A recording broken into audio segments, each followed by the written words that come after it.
घुटना, कंधा या कमर, चाहे जैसा हो दर्द, डॉक्टर ऑर्थो आपको देता है दर्द से पूरी आजादी, एक भरपूर जिंदगी।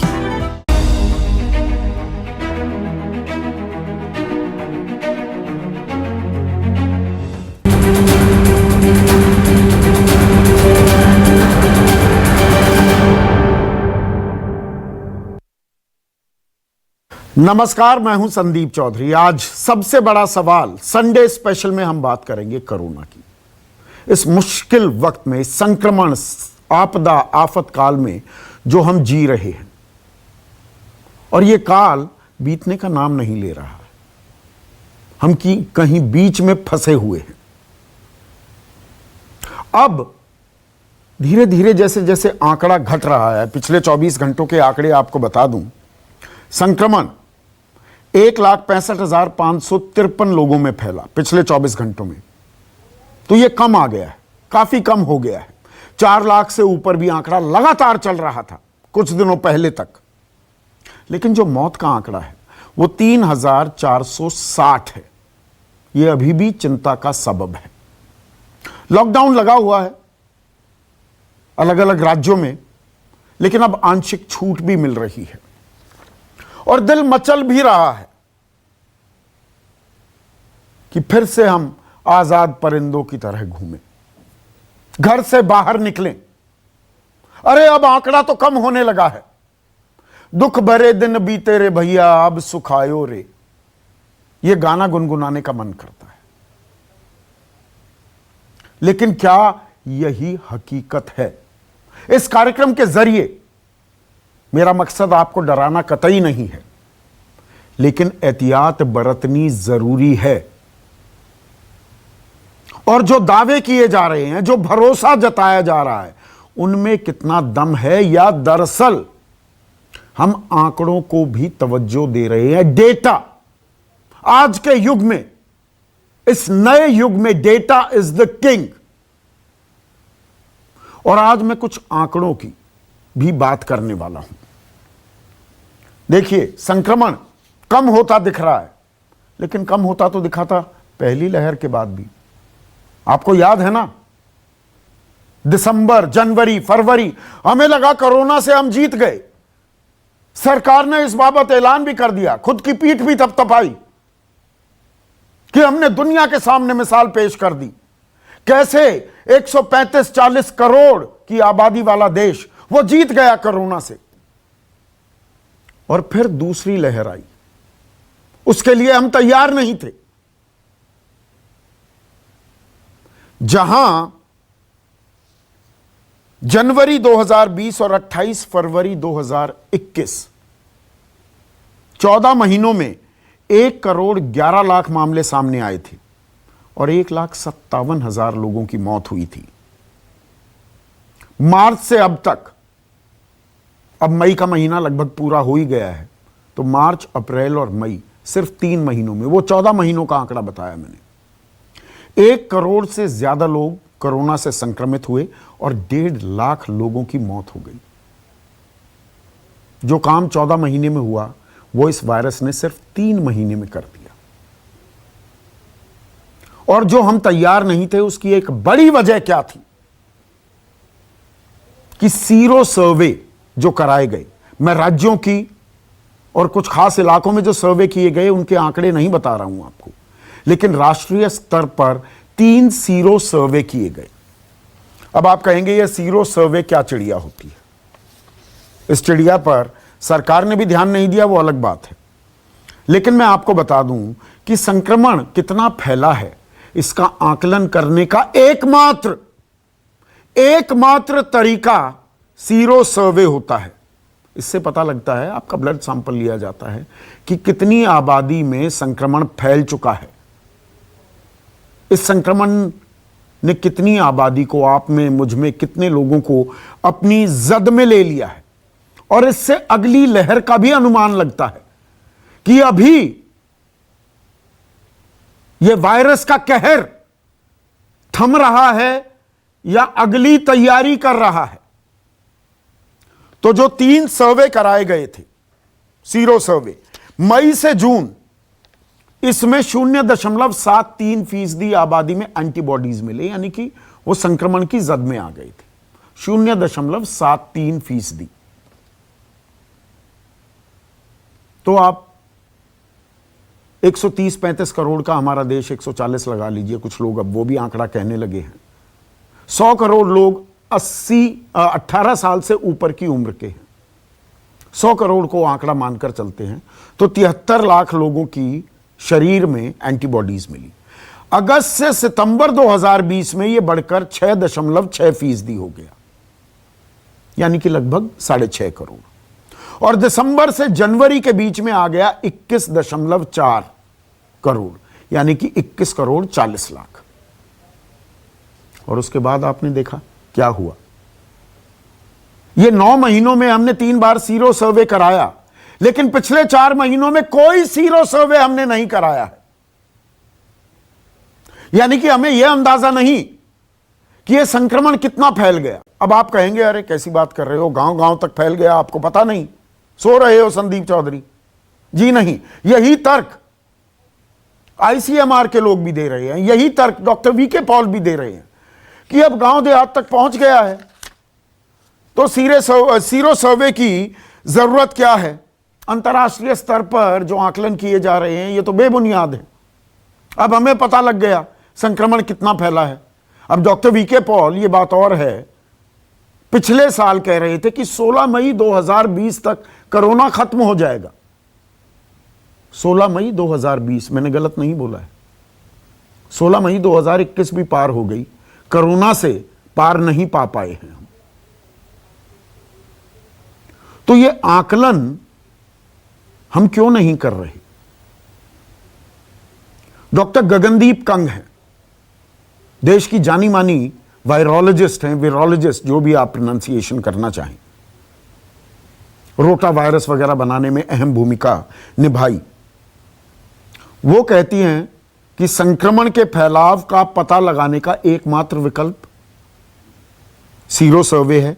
दूसरी लहर कितनी तेजी से आगे बढ़ेगी, ग्राफ कैसे गिरेगा, यह हमें पता लगाना चाहिए। तीसरी लहर की जो आशंका है उसके बारे में हमें अंदाजा मिलेगा। आईसीएमआर के संक्रामक रोग प्रमुख डॉक्टर समीरन पांडा का कहना है कि सबसे पहले जिन जिलों में संक्रमण दर अधिक है वहां बहुत तेजी से कार्य की आवश्यकता है।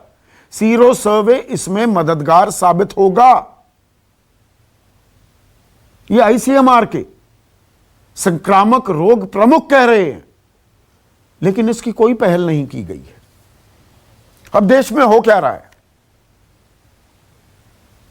टीकों के आंकड़े बताए जा रहे हैं। 20 करोड़ से ऊपर टीके लग गए, बहुत अच्छी बात है, बहुत तेजी से लगाए। ताल ये ठोकी जा रही है, अरे अमेरिका जितना नहीं लगा पाया, जितने जापान की आबादी है उससे ज्यादा तो हमने टीके लगा दिए। सबसे तेजी की दर से हम टीके लगा रहे हैं, 20 करोड़ टीके, ये दावे किए जा रहे हैं। सही है, मैं इन्हें नकार नहीं रहा, लेकिन हम जापान की आबादी भी तो देखेंगे, अमेरिका की आबादी भी तो देखेंगे। 30 करोड़ का मुल्क है, हमारी आबादी 135-140 करोड़ की है, तो हमें अपनी आबादी के हिसाब से अपनी तैयारी करनी होगी ना। We can't compare apples with oranges. सेब और संतरे का यहां पर तुलना थोड़ा करेंगे। हमारी आबादी अगर 135 से 140 करोड़ है तो उसी हिसाब से हमें अपनी तैयारी करनी होगी और आंकड़ों का आकलन करना होगा। 20 करोड़ हमने टीके लगा दिए, सही बात है, अच्छी बात है, लेकिन दरअसल 2 डोज यानी कि मुकम्मल टीकाकरण सिर्फ 4.5 करोड़ लोगों का हुआ है और 100 करोड़ 18 साल से ऊपर की उम्र की आबादी की ही बात कर रहा हूं। तो यह आंकड़ा 4.5% होता है, सिर्फ 4.5%। और जिन देशों से हम तुलना करते हैं उनके आंकड़े भी मैं आपको बता देता हूं। अमेरिका 50% आबादी को एक टीका लग चुका है, 40% आबादी दोनों खुराक दी जा चुकी है। 40% आबादी, हमारी 4.5% आबादी। इंग्लैंड, यूनाइटेड किंगडम 58.2% आबादी को एक टीका लग चुका है और 36% आबादी को दोनों टीके लग चुके हैं। तो हम इसी बात की ताल ठोकते रहेंगे। जो टीकाकरण 40 लाख तक भी आंकड़ा गया हर महीने का, अब 18 साढ़े 18 लाख प्रतिदिन का 18 साढ़े 18 लाख टीके लग रहे हैं। ऐसा क्यों हो रहा है? कोवैक्सीन के बारे में एक बड़ी अजीबोगरीब खबर आई है कि कोवैक्सीन का अगर ऑडिट किया जाए, ऑफिशियल डेटा जो है हमारा सरकारी आंकड़ा, वो कहता है कि 2.1 करोड़ वैक्सीन देश में दी जा चुकी है। ये बृहस्पतिवार तक का आंकड़ा आपको बता रहा हूं। लेकिन अगर सारे जो टीके बनाए गए हैं, उत्पादन हुआ है, उसका आकलन किया जाए, ये लगभग 6 करोड़ है। बाकी टीके कहां गए? ये अपने आप में सवाल है। राज्य और केंद्र आपस में लड़कर क्या हम कोरोना की जंग जीत लेंगे? और डेटा जो है, डेटा पर हम तवज्जो देंगे या नहीं देंगे? पिछले साल जब 24 मार्च को लॉकडाउन की घोषणा की गई तो सिर्फ 500 मामले थे देश में।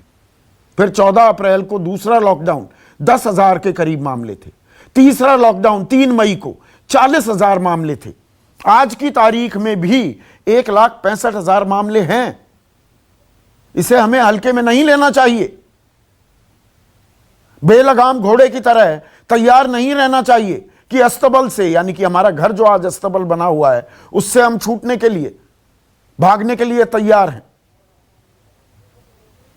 ये कुछ ऐसे सवाल हैं जिन पर चर्चा करना जरूरी है। और ये मैं भयभीत करने की बात नहीं कर रहा हूं, ये एहतियात आपको बरतनी होगी। अभी बहुत कुछ हमें मालूम ही नहीं है। संजय राय हैं, जाने माने डॉक्टर हैं, प्रेसिडेंट हैं इंडियन पब्लिक हेल्थ एसोसिएशन के। वो क्या कहते हैं कि दिल्ली का उदाहरण देता हूं, पूरे देश का उदाहरण आप समझ जाएंगे कि यहां पर क्विक सीरो सर्वे कराने की जरूरत है। दिल्ली में आंकड़े कम आ रहे हैं।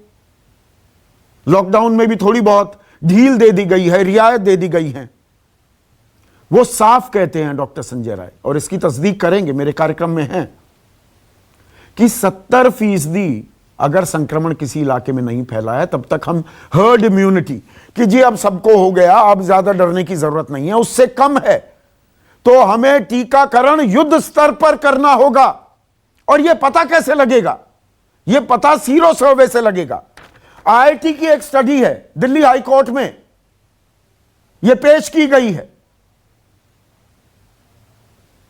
Indian institute of technology Delhi, यह स्टडी क्या कहती है कि तीसरी लहर की आशंका से इनकार नहीं किया जा सकता। और तीसरी लहर आती है तो ऐसा मंजर भी हम देख सकते हैं कि हर रोज दिल्ली में 45,000 मामले आएंगे। 9,000 लोगों को अस्पताल में भर्ती कराने की नौबत आ सकती है। 944 मीट्रिक टन ऑक्सीजन की जरूरत पड़ेगी। यह मेरी बनाई हुई रिपोर्ट नहीं है, यह दिल्ली आईआईटी कह रहा है। लेकिन हमारे यहां पर क्या हो रहा है जी? डिबेट्स चल रही हैं, आयुर्वेद बढ़िया है या एलोपैथी बढ़िया है। एलोपैथी जी इलाज नहीं कर पाई, स्टेरॉयड ठोक दिए गए। जिनको डायबिटीज ज्यादा थी उनकी मौत हो गई, दवाई लेने से भी मौतें हो रही हैं। आयुर्वेद में बहुत अच्छा इलाज है। हम इस खेल में फंस गए हैं। और ये कोरोना वायरस, ये राक्षस, ये मुंह बाए खड़ा है कि देखो बातें क्या हो रही हैं और मैं यहां पर खड़ा हूं। मैं अभी गया नहीं हूं। ऐसे में आज का सबसे बड़ा सवाल, कोरोना से जंग जीत गए हैं हम? यह सावधान कर रहा हूं मैं आपको। पहली लहर के बाद हमने नहीं सीखा था और दूसरी लहर का कहर बरपा। हमने, आपने, हम सब ने अपनों को खोया है। भगवान ना करे वैसी नौबत फिर से आए, तो वो उसके लिए जो तैयारी है वो तैयारी होनी चाहिए। और इसीलिए ये सवाल पूछे जा रहे हैं और लड़ाई आंकड़ों के आधार पर या दावों पर, दावे बड़े अच्छे लगते हैं, भरोसा होना चाहिए, भरोसे पर दुनिया कायम है, लेकिन सिर्फ भरोसे से इस राक्षस को नहीं हराया जा सकता। चर्चा में मेरे साथ बीजेपी के राष्ट्रीय प्रवक्ता, युवा चेहरा हैं गुरु प्रकाश, कांग्रेस के राष्ट्रीय प्रवक्ता आलोक शर्मा और 3 खास मेहमान एक्सपर्ट्स हैं, कोरोना वॉरियर्स हैं, लंबी लड़ाई लड़ रहे हैं, लानत मलानत भी इन पर बरसाई जा रही है, लेकिन ये डटे हुए हैं और ये लड़ाई लंबी हो सकती है, मैं ये कह रहा हूं। मेरे साथ डॉक्टर अरविंद कुमार हैं, chairman centre for chest surgery Medanta. Doctor Rahul Bhargava director हैं फोर्टिस हॉस्पिटल गुरुग्राम। और डॉक्टर संजय राय का मैंने जिक्र किया है, प्रेसिडेंट हैं इंडियन पब्लिक हेल्थ एसोसिएशन के। तो डॉक्टर अरविंद कुमार, मैं डेविल्स एडवोकेट की तरह लग रहा हूं, वो वल्चर्स ऑफ डूम, बीच में यह भी चला था ना कि बहुत से लोग गिद्ध हैं, गिद्ध की तरह, ये तो बुरी ही बातें करेंगे, ये तो भट्टा बैठने वाला है, सब कुछ तबाह होने वाला है, ऐसी ही बातें करेंगे। Am I sounding like a vulture of doom? Sandeep ji, पहले तो आपको और न्यूज 24 के सभी दर्शकों को मेरा सादर नमस्कार। मैं, आपने जो ये इंट्रोडक्शन दिया है, पहले उसकी बहुत ही तारीफ करता हूं। और आपने बिल्कुल कोई भी वल्चर्स ऑफ डूम वाली बात नहीं की है। आपने वाकई इस स्थिति को बहुत अच्छी तरह से परिप्रेक्ष्य में रखा है और 3 बहुत ही अहम मुद्दे आपने देश के सामने प्रस्तुत किए हैं। नंबर 1 कि सीरो सर्वे बीमारी की कम्युनिटी में कितनी फैलाव हुआ है उसको जानने का एक बहुत इफेक्टिव साइंटिफिक तरीका है, जिससे हमें उसकी बीमारी की प्रेवलेंस पता लगती है और उसके बेसिस पे हमें आगे की तैयारी करने की खबर मिलती है। आपने इस बात को बहुत सटीक तरीके से हाईलाइट किया है। नंबर 2, बजाय ये सब करके साइंटिफिक तरीके से अगले कुछ महीनों के लिए तैयारी करने की जगह, जो पिछले कुछ दिनों से सारा नैरेटिव आपने बहुत खूबसूरती से बयान किया, एलोपैथी वर्सेस आयुर्वेदी, मैं किसी का नाम नहीं लेना चाहता हूं, बजाय इन सब बातों के करने के कि किससे मरीज जी रहे हैं, मर रहे हैं, मैं बार बार आपके चैनल पे और चैनल पे कह चुका हूं कि सभी लोगों को बैठकर सिर्फ एक चीज पे डिस्कस करने की जरूरत है कि जो हुआ सो हुआ, उसको हम बाद में, उसका पोस्टमार्टम बाद में करेंगे। आज जिस हालत में देश है उससे हम अगले चंद महीनों के लिए बेस्ट प्रिपरेशन मिल करके टीम इंडिया के रूप में कैसे कर सकते हैं। तो ये सीरो सर्वे क्यों नहीं कराया जा रहा? आईसीएमआर के जो हमारे कर्ता धर्ता हैं, अब वो बहुत सारे विशेषज्ञ वहीं पर मौजूद हैं, वो कहते हैं सीरो सर्वे होना चाहिए, लेकिन साथ ही साथ यहां पर यह भी कहा जाता है कि जी अब तो गांव देहात तक पहुंच गया, अब पता लगाने में बचा क्या है, ये तो हर जगह पहुंच गया, तो जरूरत नहीं है सीरो सर्वे। बिल्कुल संदीप जी, ये जो गांव देहात में पहुंच गया का स्टेटमेंट है, ये एक सही नहीं। ये सही है कि हमारी इस बार कोरोना गांव देहात तक पहुंच गया है, लेकिन कभी भी एक एस्टिमेट या एक गेस के बेसिस पे किसी नेशन की स्कीम की प्लानिंग नहीं होती। आपको राष्ट्रीय लेवल पे अगर प्लानिंग करनी है, उसके लिए सॉलिड डेटा, वो हमारी पहली, जिसे कहते हैं, फाउंडेशन होती है। आप जो भी प्लान बनाते हैं, तैयारियां करते हैं, हर चीज डेटा पर बेस्ड होती है। और ये मानना कि गांव में फैल गया हम सबको मालूम है, लेकिन कितना फैला है? क्या ये 70% हमने दुनिया को डेटा कलेक्ट करना सिखाया, हम डेटा क्यों नहीं कलेक्ट कर रहे? ये तो बहुत बड़ा सवाल है और मैं खुद इस बात का जवाब जानने की कई बार कोशिश करता हूं कि अगर मैं इस समय होता तो आईसीएमआर की जितनी शक्ति है या सीएसआईआर की जितनी शक्ति है, वो इस समय पूरे देश में लगी होती सीरो सर्वे करने के लिए कि आज की तारीख में हमारे देश में जो सबसे ज्यादा अफेक्टेड डिस्ट्रिक्ट्स हैं, मॉडरेटली अफेक्टेड, कम अफेक्टेड, पूरे देश का एक सीरो सर्वे मैप बनना चाहिए था, हीट मैप, कि आज हमारे देश में नॉर्थ से लेकर हमारे पास साउथ आंकड़े तक, ही नहीं ईस्ट है, से लेकर हमें यही नहीं पता कहां पर ज्यादा है, कहां पर 70% संक्रमण फैल गया, कहां पर 60 है, कहां 40 है, कहां 20 है। उसी हिसाब से बनती है ना नीति, उसी हिसाब से रणनीति बनती है। बिल्कुल, अगर कोई डिस्ट्रिक्ट है जिसमें आज सीरो प्रेवलेंस मान लीजिए 10% है और उसके बगल में एक डिस्ट्रिक्ट है जहां 90% है, तो मैं अपनी सारी शक्ति टीकाकरण की उस 10% वाले डिस्ट्रिक्ट पे लगाऊंगा, क्योंकि कल को अगर गाज गिरेगी तो उस डिस्ट्रिक्ट पे ज्यादा नुकसान होगा। यह एक साइंटिफिक तरीका है। यू फाइंड आउट साइंस की बात। अब डॉक्टर वीके पॉल खुद बहुत बड़े डॉक्टर हैं, वो ये कहते हैं कि ये शगल हो गया है हमारे देश में।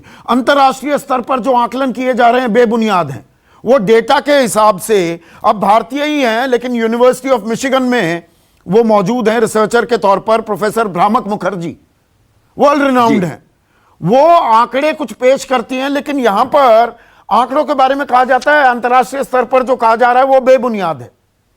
तो हम अपनी बात मान ले। यहां तो पिछले साल कहा गया था, डॉक्टर वी के पॉल ने कहा 16 मई 2020 को कोरोना खत्म हो जाएगा, कहा था ना संदीप जी। हमने दूसरी वेव के तहत में ये बहुत बड़ी गलती की थी, जब पूरा यूरोप दूसरी वेव से सफर कर रहा था और ये वायरस हमारे महाराष्ट्र में एंटर कर चुका था। वो समय था जिस समय पूरे देश को सचेत होके सारी राजनीतिक रैलियां, धार्मिक रैलियां बंद करके लॉकडाउन मोड में जाना चाहिए था। अगर ऐसा होता तो ये जो दूसरी वेव की तबाही है ये शायद बच सकती थी। हमने ऐसा नहीं किया और पूरे देश ने उसकी एक भारी कीमत पेश की है। और अभी भी अगर हम आंख बंद करेंगे डेटा की तरफ और ये कहेंगे कि नहीं हम सब कुछ ठीक है, हमने दूसरी लहर से कवर पा लिया, तो शायद तीसरी वेव हो सकता है हमें इससे ज्यादा नुकसान पहुंचाए। डॉक्टर संजय राय, मुझे एक चीज बताइए, ये दूसरी लहर से पहले जो हमने लापरवाही की, अभी भी हमने उससे सबक नहीं सीखा? देखिए, आप तभी से हम लोग सीरो सर्वे पे जो चर्चा कर रहे थे और आपने बताया भी, कुछ एग्जाम्पल भी दिए, मैं उस पर नहीं जाना चाहता हूं, क्योंकि मैं तो यही कहूंगा कि अगर कोई भी अंडरस्टैंडिंग है और ये कहे कि इस लॉकडाउन से 0 केसेस 16 मई 2020 को हो जाएंगे या किसी भी एक्शन से हो जाएंगे। अगर मेरा एमबीबीएस का लड़का एग्जाम में बोलता तो मैं शायद पास कर देता, एमडी में तो मैं फेल करके कहता कि इस कारण से कि इतनी पुअर अंडरस्टैंडिंग अगर एमडी करते हुए लड़के को हो तो मैं फेल कर देता। उस पर नहीं। सीरो सर्वे का बहुत ही महत्व है। सीरो सर्वे जो है जब हम करते हैं तो इसलिए करते हैं कि रियली स्प्रेड कितना हुआ है। जो ये टेस्ट करके 4 लाख केस पर डे है ना, वो हमारी स्ट्रेटजी पे डिपेंड करता है और हमारी कैपेसिटी उतनी नहीं कि हर जगह करें। गांव में गया, लेकिन गांव में कितना फैला हमें कोई आइडिया नहीं है। अगर गांव में भी किसी गांव में 80% फैल गया तो वहां शायद हमें बहुत ज्यादा एक्शन की जरूरत नहीं पड़ेगी। तो इसलिए हमारे एक्शन को गाइड करने के लिए यूजुअली हम लोग एपिडेमियोलॉजी में बात करते हैं एजेंट, होस्ट, फैक्टर, ये जितने हमारे कंट्रोल प्रोग्राम्स बने हुए हैं इसको कंटेन करने के लिए, ये इन्हीं के बेसिस के, इन्हीं के इर्द गिर्द घूमता है कि एजेंट कैसे बिहेव कर रहा है, नया कोई वेरिएंट आ गया उसको मॉनिटर करना है।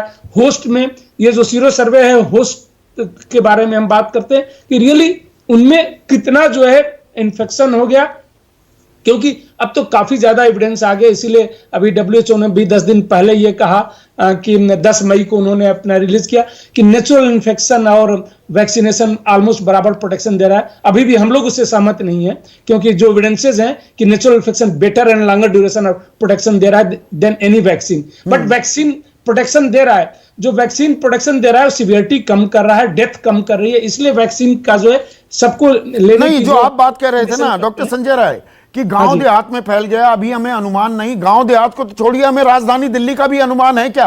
आप पैरवी कर रहे हैं कि क्विक सीरो सर्वे होना चाहिए। IIT दिल्ली की स्टडी है कि तीसरी लहर आ गई और उसकी आशंका से कोई इनकार नहीं कर रहा है। उसके लिए भी हमें तैयार रहना है। 45,000 केसेस हो सकते हैं रोजाना, 9,000 लोगों को अस्पताल की जरूरत पड़ेगी, 944 मीट्रिक टन ऑक्सीजन की जरूरत पड़ेगी। तो कौन रोक रहा है? कौन सी ताकत हमें सीरो सर्वे करने से रोक रही है? इसका सबका आंसर जो है सीरो सर्वे से मिल जाएगा कि 45,000 आएगा या 500 केसेस आएंगे। अगर मान लीजिए, तो हम हवाई बातें क्यों कर रहे हैं? हम क्यों नहीं करते सीरो सर्वे?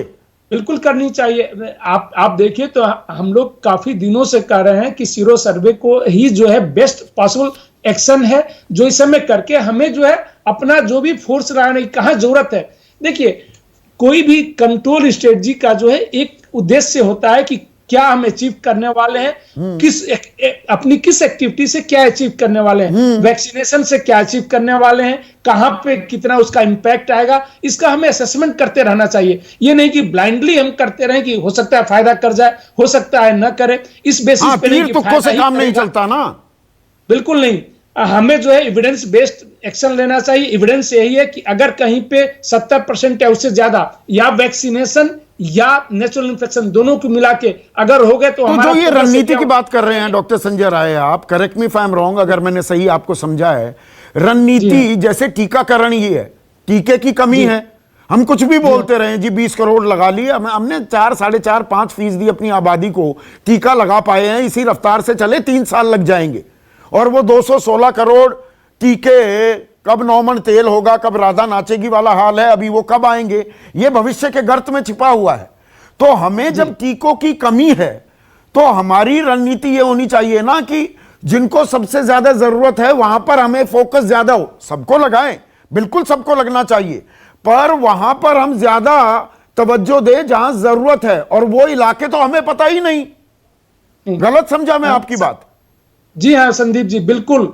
इवन टिकट की देखिए, टीके की जो है अधिकता भी हो, बहुत ज्यादा भी हो, तो भी हमें रेशनल यूज करना है, अननेसेसरली उसको वेस्ट नहीं करना है। हमारे रिसोर्सेज लगते हैं, ह्यूमन रिसोर्स लगता है, उसकी टीके की कास्ट है। अगर हमें जो है इसीलिए इवेलुएट करके कि कहाँ इसका बेनिफिट है और कितना बेनिफिट है, ये करते रहना चाहिए कि टीके की कमी के कारण से ही सिर्फ नहीं, रेशनल यूज जो है किसी भी ड्रग का, किसी भी वैक्सीन का हमें हमेशा रेशनल यूज करना चाहिए, उसका कि ये इंपैक्ट होगा और उस इंपैक्ट को हमें मेजर करते रहना चाहिए। इस कंडीशन में, आज की कंडीशन में इवन टीका भरपूर भी रहता तो भी मैं कहता कि वेस्ट करने की जरूरत नहीं है। देखिए, टीके के बेनिफिट बहुत हैं, बट माइल्ड अगर कोई सीरियस इवेंट है और वह जिसको कोई बेनिफिट नहीं दे रहा है तो हमें नहीं देना चाहिए। जो मेडिसिन का हमारा प्रिंसिपल होता है कि डू नो हार्म, सो वह हमेशा मेंटेन करना चाहिए, हमारा फर्स्ट प्रिंसिपल होता है, तो उसको उसके मेंटेन लिए डॉक्टर राहुल भार्गव वैज्ञानिक आधार होना चाहिए ना लड़ाई का।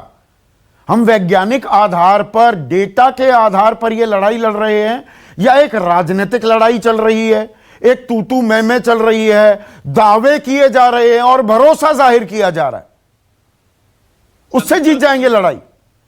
बिल्कुल, धन्यवाद। 3 चीजें मैं बोलना चाहूंगा। इक्वेशन बिल्कुल सेम, सिंपल है, इतने संक्षिप्त में बोलूंगा। इक्वेशन सेम है, infection by covid plus vaccination is equal to 70% of the total population will tell us कि हमारी तीसरी वेव आएगी या नहीं आएगी। फिर से रिपीट कर देता हूं, कोविड इन्फेक्शन प्लस वैक्सीनेशन, क्योंकि कोविड इन्फेक्शन के बाद जो इम्यूनिटी मिलती है वही वैक्सीनेशन के साथ मिलती है, जो आपके डेटा के अनुसार आपको मदद करती है कि वैक्सीनेशन कब लगानी है और लॉकडाउन किस प्रकार से खोलना है या नहीं खोलना। दूसरी चीज, इस लड़ाई में जीनोमिक स्ट्रैटेजी का लाना बहुत ज्यादा आवश्यक है। सीरो सर्वेलेंस एक बहुत बड़ा हथियार है संदीप जी।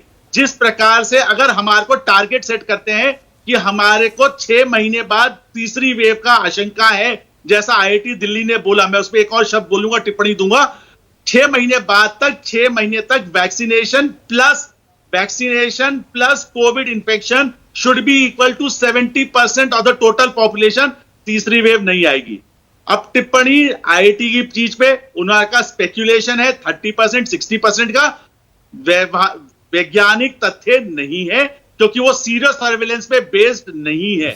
वो अगर हम न्यूयॉर्क टाइम्स की बात देखें तो पिछले सीरो सर्वेलेंस जो मई में, जून में और दिसंबर में हुए, उसके अनुसार जो असली केसेस आए उसमें 28 गुना, 26 गुना और 14 गुना अंतराल था। मतलब जो हमने सीरो सर्वेलेंस किया उसके डेटा भी प्रॉपर रिप्रेजेंटेशन नहीं था। मतलब आप लोगों की पार्लेंस में एग्जिट पोल गलत निकले, बट उसने फिर भी डेटा आपको दिया। और तीसरी इंपॉर्टेंट चीज, सबसे ज्यादा यह बात समझनी है, जीनोमिक डेटा को लाना संदीप चौधरी जी बहुत ज्यादा आवश्यक है, क्योंकि वो लॉकडाउन और अनलॉकडाउन की प्रक्रिया को खोलेगा। इस बार भी लड़ाई में, कोविड की लड़ाई में कोई किसी चीज ने जीत हासिल करी है तो वो लॉकडाउन ने करी है। चौथी इंपॉर्टेंट चीज, भारत सरकार ने पिछले हफ्ते डेटा रिलीज किया था कि हमने वीके पॉल साहब ने और गुलेरिया साहब ने और सेक्रेटरी साहब ने कि हमने सिर्फ 2% पे रिस्ट्रिक्ट कर दिया, मतलब हमने इन्फेक्शन को 2% पे रिस्ट्रिक्ट कर दिया। इसको देख के तो मुझे लगता है कि 1 करोड़ वैक्सीन अगर आप रोज नहीं लगाओगे तो अक्टूबर नवंबर में तीसरी वेव आपके सामने खड़ी होगी। 2% से तो हर्ड इम्यूनिटी आएगी नहीं। बिल्कुल ठीक कह रहे हैं आप। बिल्कुल। तो इसका मतलब या तो वो गलत था या सीरो सर्विलेंस बताएगा कि क्या गलत था। अगर 21% पिछले दिसंबर तक था, उसकी सस्टेनेबिलिटी क्या थी? एक इंपॉर्टेंट कंपोनेंट इसमें सस्टेनेबिलिटी ऑफ एंटीबॉडी भी है। संदीप चौधरी जी, एक बड़ी बवाल जो अभी आने वाला है कि क्या जो हमने वैक्सीन लगाई है उसकी इम्यूनिटी 6 महीने तक रहेगी, 8 महीने तक रहेगी, 12 महीने तक लगाई थी। अगर मैंने मार्च में वैक्सीन लगाई थी तो सितंबर ऑनवर्ड, अक्टूबर ऑनवर्ड मैं क्या ससेप्टेबल हूं इन्फेक्शन के लिए? हाँ, मुझे बूस्टर शॉट की जरूरत होगी क्या? फिर से लाइन में खड़ा होना होगा। राइट। तो संदीप चौधरी जी, साइंटिफिक तथ्यों पे भारत सरकार को जाना चाहिए। Sero surveillance, persistent of antibodies, कितने दिन तक वो प्रोटेक्शन देगी, और तीसरी जीनोमिक स्ट्रेटेजी कि जहां पे B167.2 वेरिएंट है उसको कंप्लीट लॉकडाउन में रखो, बाकी को खोल दीजिए। इस प्रकार से हम ये जंग जीतेंगे। मान लीजिए मिजोरम में केसेस बहुत कम है तो वैक्सीनेशन उनकी जरूरत है और उसको डिले किया जा सकता है। तो इंटेलिजेंट रैशनलाइजेशन ऑफ वैक्सीनेशन हम यूज कर सकते हैं। टारगेट सेट करना पड़ेगा, कौन सी तारीख तक हमें 70% ऑफ द टोटल पॉपुलेशन को बचाना है, उससे बैकवर्ड इंटीग्रेट करिए। तो अभी लड़ाई बहुत लंबी है और इसमें और क्या एहतियात बरतनी चाहिए, क्या कुछ करना होगा, वो भी मैं विशेषज्ञों से सलाह लूंगा। लेकिन अब मैं राजनीतिक पहलू पर जा रहा हूं।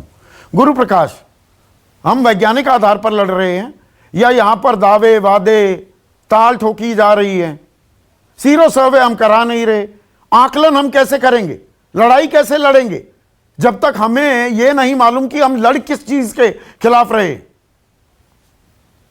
नहीं, निश्चित रूप से संदीप जी, मैं अभी हेल्थ केयर वर्कर्स और एक्सपर्ट्स की पहले तो मैं आभारी हूँ। आप लोगों की जो सेवाएं हैं, पूरा देश कृतज्ञ है।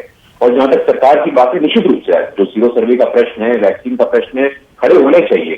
और लगातार सरकार की तरफ से जो प्रयास हुए हैं, संदीप जी आपने कहा था कि 18 लाख वैक्सीनेशन हो रहा है, लेकिन पिछले 24 घंटे में मेरे जानकारी के हिसाब से 31 लाख, लगभग 30.5 लाख का आंकड़ा वैक्सीनेशन का टच हुआ है और 21 करोड़ के ऊपर आंकड़ा जा चुका है। पहली बात। दूसरा, अभी कुछ देर पहले, लगभग आधे घंटे पहले कोविशील्ड के प्रवक्ता ने, प्रकाश कुमार सिंह जी, डायरेक्टर अफेयर्स है, क्षमा चाहता हूं, HII में, उन्होंने कहा है कि we are pleased to inform that in the month of June we will be able to supply 9 to 10 crore doses. तो अभी आपने ये भी कहा था कि भाई जो रोड मैप सरकार ने दिया है, उस रोड मैप को सब्सटैंशिएट करने के लिए क्या स्ट्रैटेजी है। तो अभी हमें पता चला कि भाई 10 करोड़ वैक्सीनेशन वहां से आना है और अगले महीने, बहुत दूर नहीं, जून में 12 करोड़ वैक्सीनेशन होगा। संकट अप्रत्याशित है, संकट वैश्विक है, हम सब जानते हैं, लेकिन एक कंसर्टेड प्लान कैसे करना है। आपने कहा कि भाई वैक्सीन वेस्टेज का भी विषय है, तो वैक्सीन वेस्टेज की बात कौन कर रहा था और वैक्सीन हेजिटेंसी को सीरो सर्वे क्यों नहीं हो रहा? सीरो सर्वे की जरूरत नहीं है। संक्रमण कितना फैला है, कहां पर फैला है, क्या ये हमें जानने की जरूरत नहीं? 1 मिनट राहुल प्लीज, बीच में नहीं, मैं अभी गुरु से बात कर रहा हूं जी। बोलिए गुरु जी। जी, निश्चित रूप से हमें जानने की जरूरत है कि सीरो सर्वे, और सीरो सर्वे पहले हुआ है और अभी भी होना चाहिए। नहीं, उसको तो नजरअंदाज किया, तभी तो दूसरी लहर में ये मारामारी मची। इसको तो डिनाई नहीं किया जा सकता। उन सीरो सर्वे को तो हमने कूड़ेदान में डाल दिया था। देखिए, एंथनी फाउची जी ने भी कहा था कि जो दूसरा वेव है उसका स्केल और मैग्नीट्यूड किस प्रकार का रहने वाला है, ये किसी भी एडवांस हेल्थ केयर वाले देश के लिए आकलन करना कठिन था। पहली बात। दूसरा संदीप जी, अभी तक की जो स्थिति है, हम लोगों ने लगभग 90% जो फर्स्ट डोज है अपने हेल्थ केयर वर्कर्स को लगा दिया है, 84% कवरेज है वो फ्रंटलाइन वर्कर्स को लग गया है। तो स्थिति निश्चित रूप से ये सिलेक्टिव डेटा से काम चल जाएगा क्या? देखिए गुरु, आपने 21 करोड़ की फिगर बताई। 1 मिनट सुनिए ना, सुनिए जी। आपने कहा 31 लाख हो गया, कल का आंकड़ा उठाकर दे दिया। अब मैं आपको बताऊं, अप्रैल में हर रोज एवरेज निकालनी होती है ना पूरे देश में क्या हुआ। पूरे अप्रैल के महीने में प्रतिदिन 29 लाख टीके लगे, वो 40 तक भी गए थे। मई में 18,20,000 टीके लगे हैं प्रतिदिन। अब आप 10 करोड़ का आंकड़ा बता रहे हैं। मैं फिर वही बात कह रहा हूं, मैं तो चाहूंगा कि 100 करोड़ हो जाए टीके उपलब्ध, पर वो उपलब्ध हो पाएंगे, वो लगेंगे नहीं लगेंगे, और जब तक मुकम्मल टीकाकरण नहीं हो जाता उससे पहले तो एहतियात बरतनी होगी ना। कि मैं गलत कह रहा हूं या मैं वही वल्चर ऑफ डूम हो रहा हूं? नहीं, देखिए इस प्रकार के शब्द का उपयोग कोई भी करता है, नहीं करना चाहिए। लेकिन सरकार के पास से संदीप जी इस बात को स्वीकार करना होगा, इस बात को एक्नॉलेज करना होगा कि दिसंबर तक 216 करोड़ का जो आंकड़ा है, 100 करोड़ प्लस पॉपुलेशन को वैक्सीनेट कैसे करना है, इसकी स्ट्रेटजी है। मुझे लगता है कि सरकार की मंशा यहाँ पे स्पष्ट है, और युद्ध स्तर पे, जिस शब्द का उपयोग आपने कहा था कि भाई युद्ध स्तर पे, और ये एब्सोल्यूट नंबर्स में बात करना होगा संदीप जी। मतलब ये गलती हम लोग से लगातार होती रहती है। अब इस गलती के पीछे क्या मंशा मुझे नहीं मालूम। नहीं, ये कहना ना 21 करोड़ बड़ा आंकड़ा लगता है, पर 4.5% जनता को टीके लग पाए हैं। 134 दिन हो गए टीके लगते हुए। संदीप जी, हमने कहा था, केंद्र सरकार ने कहा था कि अगस्त तक 30 करोड़ वैक्सीनेशन के जॉब लग जाएंगे, ऑलरेडी 21 पार हो गया है। तो सरकार की कमिटमेंट में कहां कमी है?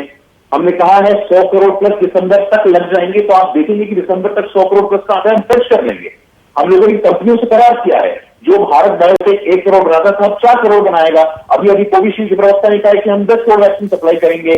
स्पुतनिक ऑलरेडी आ चुका है, मैन्युफैक्चर हो रहा है। जॉनसन से बात हो रही है। ये कोवैक्सीन का ही नहीं पता लग पा रहा। 6 करोड़ टीके का उत्पादन कर दिया, बटे हैं 2 करोड़। हाँ, तो आने वाले समय में भारत बायोटेक की 3 कंपनियों के साथ करार हुआ है, और प्रोडक्शन कैपेसिटी एनहांस होने वाली है। ये डिटेल प्रेस नोट में भी आया था। तो मुझे लगता है कि आशावादी होना चाहिए अभी, और सरकार की जो रणनीति है वैक्सीनेशन को लेकर के, वहां हम लोगों ने डिलीवर किया है। और वैक्सीनेशन के साथ साथ भी संदीप जी, हम लोगों ने देखा है कि किस प्रकार कोविड में जो बच्चे अनाथ हुए हैं, किस प्रकार 6.5 करोड़ लोग जो कि ईपीएफओ के अंतर्गत आते हैं, किस प्रकार अनाज का माध्यम हो। तो चारों तरफ से देश के नागरिकों की सुरक्षा, ये हमारे लिए सर्वोच्च प्राथमिकता है। और आने वाले समय में देखेंगे कि कॉम्प्रिहेंसिव स्ट्रेटजी के साथ हम लोग मैं उसी बात में, देखिए अब सुनिए देशवासियों को सुरक्षित, एक सेकंड सुनिए ना। भारत बायोटेक के जो सीएमडी हैं, सर्वे सर्वा हैं, जो कोवैक्सीन बनाती है, कृष्णा एल्ला, 20 अप्रैल को उन्होंने कहा कि हमने मार्च में 15 मिलियन टीके का उत्पादन किया है, मतलब 1.5 करोड़, सीधा सीधा गणित। और अप्रैल में कहा कि हमारी आउटपुट होगी 20 मिलियन, यानी कि 2 करोड़। 2 करोड़ और 1.5 करोड़ 3.5 करोड़। और मई में कहा कि 3 करोड़ टीके और बनाएंगे, तो 2.5 और 3 5.5 करोड़। सरकार के पास आए हैं 2 करोड़ 10 लाख। मैं इसीलिए ये पूछ रहा हूं, 216 करोड़ का जब आंकड़ा दे देते हैं ना, वो there are many a slip between the cup and the lip. Sandeep ji, 216 crore का आंकड़ा अवैज्ञानिक है क्या? अभी जब सरकार के पास कोई विजन नहीं होती, कोई स्ट्रैटेजी नहीं होती, सरकार ने कहा था अगस्त तक 30 करोड़ लगेगा, जब हम 21 करोड़ को पार कर गए हैं, तो सरकार की कमिटमेंट पे बार बार प्रश्न चिन्ह खड़ा करना उचित नहीं है। नहीं, मैं कमिटमेंट पर नहीं, मैं आने वाले वक्त पर, देखिए मैं आने वाले वक्त पर कुछ सवाल उठा रहा हूं।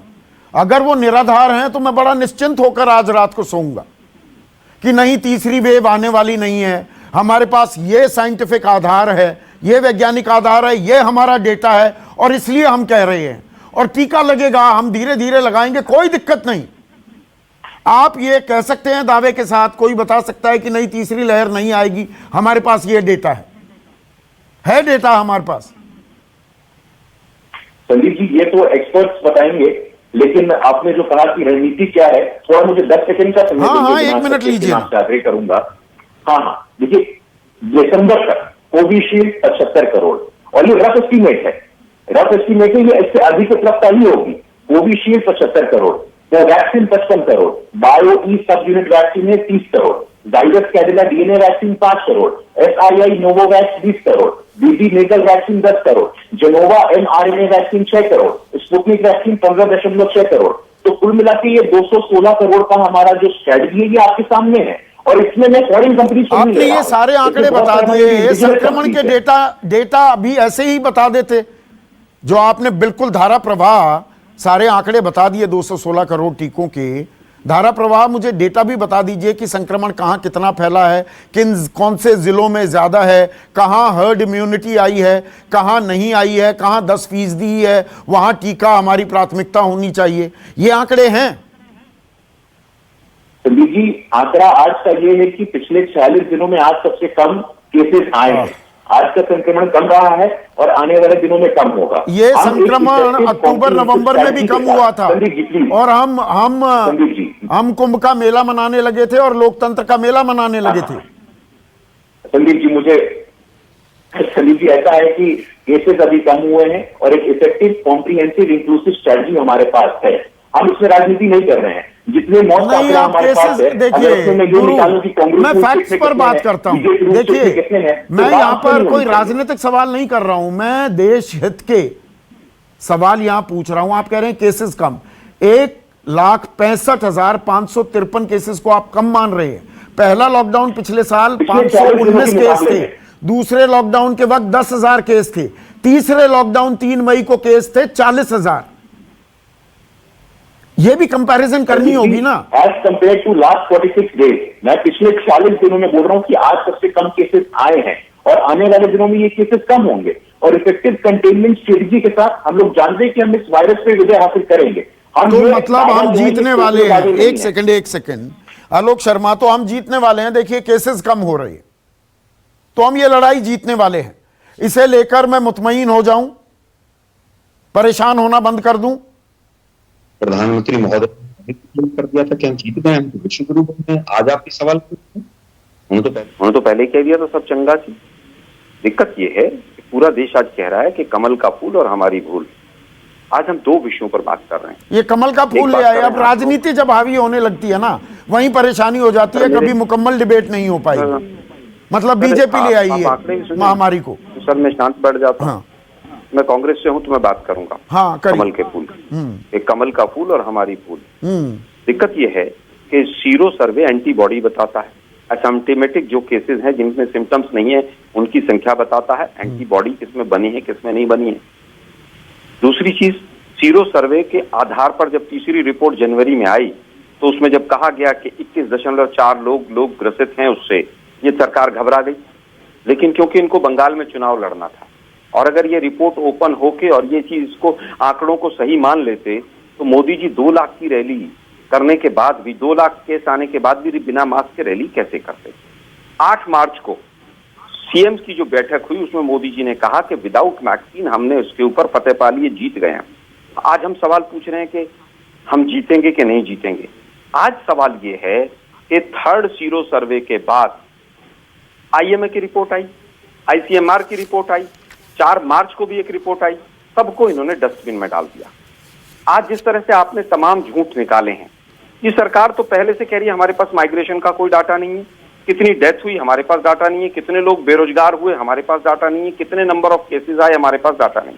क्योंकि एंटायर पॉलिटिकल साइंस वाले स्टूडेंट है ना ये सब लोग, इनका पूरा ध्यान किस चीज पे है? कांग्रेस को कोसो, झूठ फैलाओ, टूल किट बनाओ, 4 दिन तक उसके ऊपर डिबेट करो।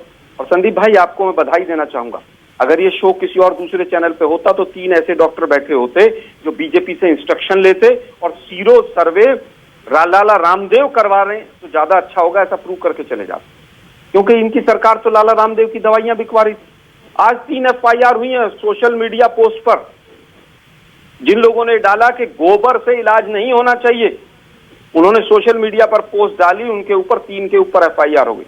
अब आप ऐसी सरकार से कैसे उम्मीद कर सकते हैं को किसी भी तरह का CSIR का डाटा लेगी या अच्छा मुझे एक चीज बताइए, अब आपका मन शांत हो गया होगा, आपने विपक्ष की भूमिका निभा दी। ये सीरो सर्वे राष्ट्रीय स्तर पर ही कराना जरूरी है क्या? महाराष्ट्र अपना करा ले, राजस्थान अपना करा ले, पंजाब अपना करा ले। सीरो सर्वे तो जिलेवार भी हो सकते हैं। आपके राज्य क्यों नहीं कर रहे? या मीन में या जी आज मैंने धो दिया बीजेपी को, बीजेपी वाले कहते हैं आज हमने पकड़ के मारा कांग्रेस को, कोरोना को कोई पकड़ के नहीं मार रहा।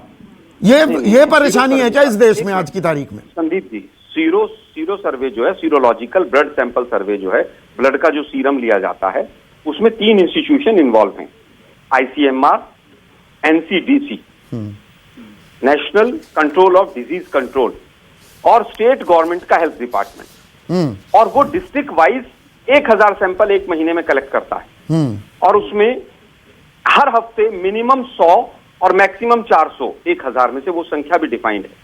ICMR के अलावा नेशनल डिजास्टर मैनेजमेंट एक्ट लगा हो तो कोई और सीरो सर्वे नहीं कर सकता। तो आपको एक जानकारी और मैंने दे आपको दूं, आंकड़े एक भी जानकारी, बताए। एक मिनट, मैं यही जी, जी। राजनीति पर हमारा इतना विश्वास है, इतनी हमारी दिलचस्पी है, उसी पर हम आमादा हैं। आपको बता दूं, दर्शकों को बता दूं, देश भर में तो सीरो सर्वे नहीं हुआ और कहीं भी नहीं हुआ, लेकिन आंध्र प्रदेश ने कराया। अप्रैल में सीरो सर्वे किया आंध्र प्रदेश सरकार ने। उन्होंने कैसे कर लिया भाई? आलोक बाबू, उन्होंने कैसे कर लिया? का भी नाम आप दे दीजिए सीरो सर्वे करने का, लेकिन सीरो सर्वे का जो आईसीएमआर की गाइडलाइंस हैं कि कौन करेगा, कितना संख्या होगी, वो मैंने आपको बता दी। या तो आईसीएमआर ने गाइडलाइन चेंज की हो, सर्वे हुए, सर्वे दिल्ली में भी हो रहा है। मेरी वाइफ को कोरोना हुआ, 6 बार फोन आता था पूरे दिन में, वो भी एक सर्वे का पूरा वो सर्वे है, वो सीरो सर्वे थोड़ा है, ब्लड सैंपल लेने होंगे। सीरम जो आंध्रा ने किया सर, वो भी सीरम सर्वे नहीं है। हाँ, वो भी सीरो सर्वे नहीं है। अगर गवर्नमेंट ऑफ इंडिया की गाइडलाइंस के अकॉर्डिंग नहीं हुआ है तो सीरो सर्वे हम उसको नहीं मानेंगे। वो चाहे 46,991 कोविड सैंपल लिए गए आम जनता से, 27,869 सैंपल पॉजिटिव पाए गए एंटीबॉडीज के लिए। ये 59% होता है। संदीप भाई मैं बताता हूँ। संदीप भाई, जयपुर में 2 फाउंडेशन ने किया, लेकिन उसको ना तो राजस्थान की सरकार ने माना, ना गवर्नमेंट ऑफ इंडिया ने। आईडीएफसी फाउंडेशन ने कर्नाटक में किया, ना उसको गवर्नमेंट ऑफ इंडिया ने माना, ना कर्नाटक की सरकार ने माना। देखिए, मैं वही, आप इस बात की तस्दीक कर रहे हैं। देखिए आप संदीप भाई, आप हो, गुरु हो, बीजेपी हो, कांग्रेस हो, आपको राजनीतिक आरोप प्रत्यारोप में ज्यादा दिलचस्पी दिख रही है। क्या ये हकीकत नहीं है? बताइए, मोदी जी मन की बात करेंगे और मोदी जी एक तरफा बात करेंगे तो हम मोदी जी से सवाल भी नहीं पूछेंगे क्या? ऑक्सीजन मांगना गुनाह है क्या? वैक्सीन मांगना गुनाह है क्या? हम बिल्कुल सीरो सर्वे कराना गुनाह है क्या? Health is a state subject, state governments नहीं करा सकते। के लिए फरवरी में पार्लियामेंट्री कमेटी में सीरो सर्वे की जब रिपोर्ट रखी गई, उसको डस्टबिन में फेंक दिया। आईएमए की जब रिपोर्ट आई, उस आईएमए की रिपोर्ट में 3 शब्द हैं: extremely lethargy of the health ministry, इनएडिक्वेट actions, suggestions which were given by IMA were put into the dustbin. ये किसको दिए गए? आईएमए ने सरकार को दिए गए, लेकिन किसी ने नहीं सोचा। INSACOG, advisory body to government of India, इसके 3 वेरिएंट। इन्होंने कहा डबल म्यूटेंट आएगा, एक्सपोनेंशियल ग्रोथ होगी which will be very dangerous, और तीसरा मच मोर मोर्टेलिटी। ये सब रिपोर्ट गवर्नमेंट को दी तो गई। यही काम राज्य सरकारें भी कर सकती हैं। मैं वही तो पूछ रहा हूँ। एक मिनट डॉक्टर संजय राय, हाँ एक मिनट डॉक्टर संजय राय, मतलब राष्ट्रीय स्तर पर तो होना ही चाहिए सीरो सर्वे, नो ब्रेनर है, वो तो हम कर ही नहीं रहे। राज्य सरकारें भी तो करा सकती हैं, आंध्र प्रदेश करा सकता है तो। और मैं बता दूं, सिर्फ राज्य सरकारें ही कराती हैं। 3 ही सीरो सर्वे में आईसीएमआर इन्वॉल्व रहा है, जो नेशनल लेवल पे हुए, जिसका आपने जिक्र किया। बिल्कुल। दिल्ली में 4 सीरो सर्वे हुए। फर्स्ट सीरो सर्वे में एनसीडीसी था इन्वॉल्व। दूसरे सीरो सर्वे जो है राज्य सरकार ने कराया मौलाना आजाद मेडिकल कॉलेज के साथ, तो उनका स्टेट का मेडिकल कॉलेज है मौलाना आजाद मेडिकल कॉलेज। और 4 सीरो सर्वे जिसका हम अभी तक जिक्र कर रहे हैं, वो उन्हीं के बेसिस मैं वही 12 के करीब राज्यों ने सीरो सर्वे कराए थे, तो राज्य कराए ना, उसको ढंग से कराएं। बिल्कुल, अगर राष्ट्रीय स्तर पर नहीं हो रहा है, हम पर राजनीति में दिलचस्पी ज्यादा है। हाँ, राजनीति करने के लिए हम सेंटर पे सब कुछ डालते रहे। देखिए, सबकी एक जिम्मेवारी है इस कोविड से लड़ने के लिए, वह जो है एक दूसरों पे डालने की जरूरत नहीं है। रेशनल यूज करने की हम लोग शुरू से बात कर रहे हैं, और अननेसेसरी वेस्ट भी नहीं करना है। और जैसे मैंने पहले भी कहा था कि जैसे नेचुरल इन्फेक्शन हो गया, सफिशिएंट ये एविडेंसेज है। अब तो WHO ने भी 2-4 दिन पहले ये निकाल दिया, 10 तारीख को निकाल दिया कि हाँ, नेचुरल इन्फेक्शन अच्छा प्रोटेक्ट कर रहा है। आल्दो हम लोग पहले से कह रहे थे। तो रेशनल यूज करें, जहां पे अच्छा इन्फेक्शन हो गया न करें, जहां कम है वहां बिल्कुल एग्रेसिव वे में जाके जो है ये करना चाहिए। अननेसेसरली वेस्ट न करें, कितनी भी वैक्सीन आ जाए, वैक्सीन को वेस्ट न करें, और इसको हमें करना ही पड़ेगा। ऐसे में आखिरी सवाल आप तीनों विशेषज्ञों से, डॉक्टर संजय राय, एक minute sir, Arvind, doctor Arvind, आपसे शुरू कर रहा हूं। देखिए, बहुत से लोगों को लगेगा I am spoiling their Sunday evening, कि यहां पर फिर अभी लग रहा था कि राहत मिलेगी, अब हम बाहर निकल जाएंगे, घूम फिर आएंगे, हमारे बच्चे भी परेशान हो रहे हैं, कहीं छुट्टी मनाने जाएंगे, यहां फिर अड़ंगा डाल दिया। पर अभी भी एहतियात बरतनी होगी, अभी भी संकट नहीं टला है। आप क्या सलाह देंगे दर्शकों को? संदीप जी, अगर कोई तूफान हमारे होराइजन पे खड़ा हुआ है और वो आज या कल या परसों आने वाला है, तो उस तूफान के बारे में आगाह करना मैं कतई संडे इवनिंग को स्पॉइल करने वाला एक्शन नहीं मानूंगा। मैं कहूंगा कि ये बहुत ही अहम, बहुत इंपॉर्टेंट प्रोग्राम था, जिसमें आपने एक बहुत ही रेलेवेंट चीज जो शायद इतने डिटेल में अभी तक डिस्कस नहीं हुई है और उसको डिस्कस की है।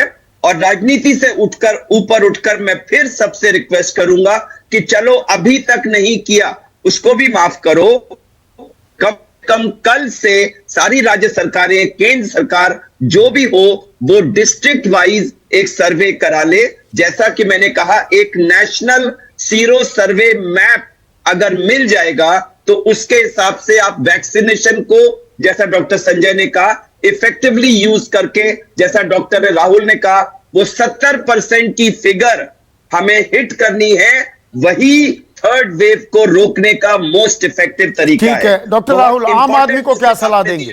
जी, आम आदमी को सलाह ये देंगे कि वो, सॉरी, हाँ जी राहुल बोलिए। संदीप चौधरी जी, बहुत सिंपल सी बात है, मास्क और वैक्सीनेशन तीसरी वेव को नहीं आने देगा। इसकी हमारी चुनौती है, हमको इसको बात को समझना है। इसी के साथ में जीनोमिक स्ट्रैटेजी को लाना आवश्यक है, क्योंकि वही चीज हमको लॉकडाउन और अनलॉकडाउन के बारे में बता पाएगी फ्यूचर में चल के। और तीसरी इंपॉर्टेंट बात है, सीरो सर्विलेंस के डेटा से जिसे हम स्मार्ट इम्यूनाइजेशन कहते हैं या टारगेटेड इम्यूनाइजेशन कहते हैं, उसका हमारे को उसकी डेट निर्धारित करनी पड़ेगी, समय निर्धारित करना पड़ेगा कि हम कौन सी तारीख तक वो 70% का मैजिकल फिगर चाहते हैं। बिल्कुल। देखिए संदीप जी, 1 साल 2 साल की बात नहीं है। अगर हम नवंबर का टारगेट करते हैं तो 1 करोड़ वैक्सीन रोज की लगाना आवश्यक है, तभी हम 3 से 6 महीने में कर पाएंगे और हम इकोनॉमी को खोल पाएंगे। और इकोनॉमी खोलने की जो बात है, जो ये लॉकडाउन लगा हुआ है, ये बात तो तय है कि लॉकडाउन ने संक्रमण के फैलाव को रोका है। डॉक्टर संजय रॉय, एक बिल्कुल क्विक कमेंट चाहूंगा, लेकिन लॉकडाउन अभी हमें खोलना भी है। जो ये थोड़ा कि दिल्ली में, पूरे दिल्ली में लॉकडाउन खोल दो, पूरे महाराष्ट्र में खुल जाएगा। हमें पता तो होना चाहिए कहां पर हर्ड इम्यूनिटी हुई है और कहां नहीं हुई है। वो सीरो सर्वे के बिना हम लॉकडाउन को कैसे खोलेंगे? किस इलाके में बंदिशें चाहिए, किस में नहीं, ये तो सर्वे बताएगा ना। कोई ज्योतिषी थोड़ा है मुख्यमंत्री, ज्योतिष बताएगा आपको ये बात। ये बिल्कुल ही आपसे पूरी तरह सहमत हूं। ये सारे एक्शन के लिए जो है कि एविडेंस बेस्ड एक्शन लेने के लिए, क्योंकि हमें नॉर्मलसी की तरफ बढ़ना पड़ेगा, बट हम उसके लिए आश्वस्त होना पड़ेगा कि अगर हमने सारे रिस्ट्रिक्शन हटा लिए तो केसेस नहीं बढ़ेंगे, और उसका बेस्ट आंसर सीरो सर्वे से आएगा। इसीलिए जो एम्फेसिस दिया जा रहा है सीरो सर्वे और जेनेटिक सीक्वेंसिंग करते रहेंगे, ये सब प्रिडिक्ट करेगा कि अगला वेव कहां पे आ सकता है और कितनी सीवियरिटी होगी। इन सबों को रोकना है तो हमें ये सर्विलेंस करना पड़ेगा। तो सरकार से ये एक और ध्यान आकर्षण प्रस्ताव है सरकार के लिए, कॉल अटेंशन नोटिस है, सीरो सर्वे कराइए। डेटा चाहिए ना, आंकड़े आप लगातार बता देते हैं, हम आंकड़े सुनते भी हैं, भरोसा भी थोड़ा कायम होता है, लेकिन जो वैज्ञानिक आधार है, साइंटिफिक डेटा हमारे पास होना चाहिए। उसी के आधार पर लॉकडाउन भी खुलेगा, अर्थव्यवस्था का पहिया भी घूमेगा। हमें पता तो हो दिक्कत कहां है और कौन से इलाके अब सुरक्षित हो गए हैं। तो सीरो सर्वे करो ना सरकार। नमस्कार। खास जड़ी बूटियों से बना पेट सफा आयुर्वेदिक चूर्ण आज ही ले आएं। पेट सफा पहली रात से ही असर दिखाता है और इसकी आदत भी नहीं पड़ती। पेट सफा, हर रोग दफा।